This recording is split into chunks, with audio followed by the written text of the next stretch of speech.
با درێژایی شەقامی کۆڕنیش لە کەرکووک ئاژەڵ دانراوە بۆ سەربڕین و فرۆشتنی گۆشتەکەی دوور لە سەربڕخانە فەرمیەکان و چاودێری تەندروستی.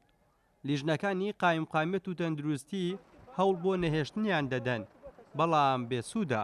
ئەمۆکەوەی فرۆشیارەکان ئاگدار کرابێتنەوە لەگەڵ دەستپێکردنی هەڵمەتەکە شوێنەکانیان چۆڵ دەکەن و ئەو گۆشت و ئاژەڵی لەسەر شەقامەکاندایان ناوە بۆ فرۆشتن نایهێڵن.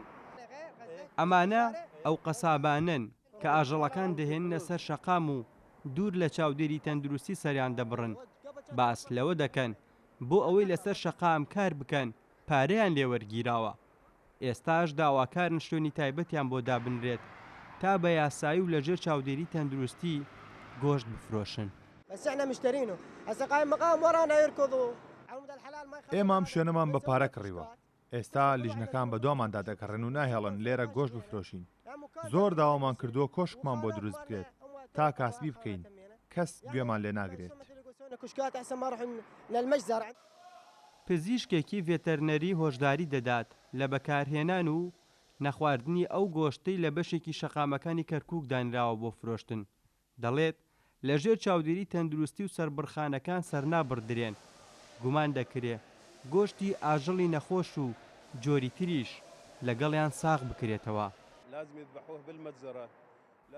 پێویستە واژەڵانی سەردەبڕێن، لە نێو کوشتارگەکانەوە سەر ببڕێن. ڕۆژانێمە سەردانی و شوێنانە دەکەین کە ئەگەریەوەیان لێ دەکرێت ئاژەڵیان بە شێوەی نایاسایی لێ سەر ببڕێت.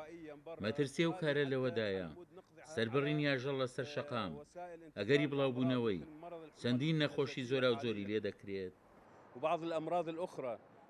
لە ڕێکارێکی نوێدا لیژنە تەندروستیەکان و قایمقامەتی کەرکووک هەر قەسابێک دەستگیر بکەن کە لەسەر شەقام گۆشت دەفرۆشێ بە بڕی 500,000 دینار سزای دارایی دەدەن.